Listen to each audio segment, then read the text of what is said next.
Salut, moi c'est Katia et je vais vous parler d'un sujet qui me concerne et qui me tient à cœur. La mutilation. La mutilation, qu'est-ce que c'est? Il s'agit d'une drogue forte comme la cigarette ou l'alcool. Il n'y a pas beaucoup de personnes qui comprennent ce geste. Alors, pour vous mettre dans le contexte, je vais faire marcher votre imagination. Imagine que tu rentres des cours en pleurs, après avoir été harcelé et insulté toute la journée. Tes amis ne sont pas là au collège pour toi, car ils ne voient pas et ne savent rien. Tu cours dans ta chambre, tu balances ton sac par terre, tu t'allonges dans ton lit et mets tes écouteurs. Tu écoutes ta playlist, la plus déprimante que tu as. Puis tu t'assois sur le rebord de ton lit, tu prends une feuille et un stylo, mais tu lâches cette idée, car ça ne suffira pas ce soir. Et tu craques. Tu cherches un objet coupant, comme un compas, un couteau, une lame de rasoir ou autre.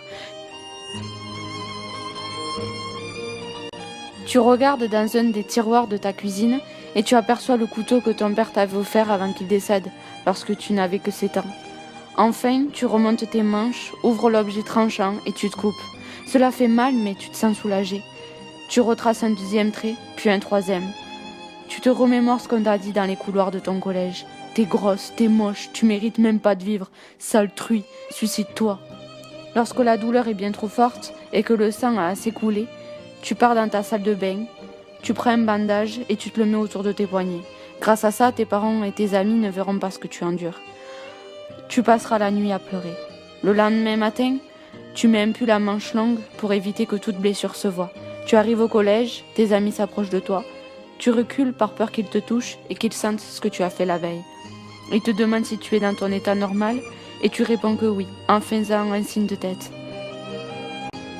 Les insultes et les regards recommencent. Tu n'as plus cette force de vaincre et tu abandonnes. Le soir, tu rends des cours en pleurant. Tu attrapes une lame et la poses sur ton bureau. C'est devenu une habitude, un cercle vicieux et tu en as marre. Tu écris une lettre dans laquelle tu indiques tes envies de suicide. Tu reprends ta lame et traces 3 gros traits, un peu plus profonds que d'habitude. Mais ce n'est toujours pas suffisant pour toi. Alors tu te glissas dans ta salle de bain et tu attrapas plusieurs boîtes de médicaments. Tu t'allongeas sur ton lit en souriant. Tu sentas ton cœur ralentir, tu étais enfin en paix, et la mort l'emporta pour toujours.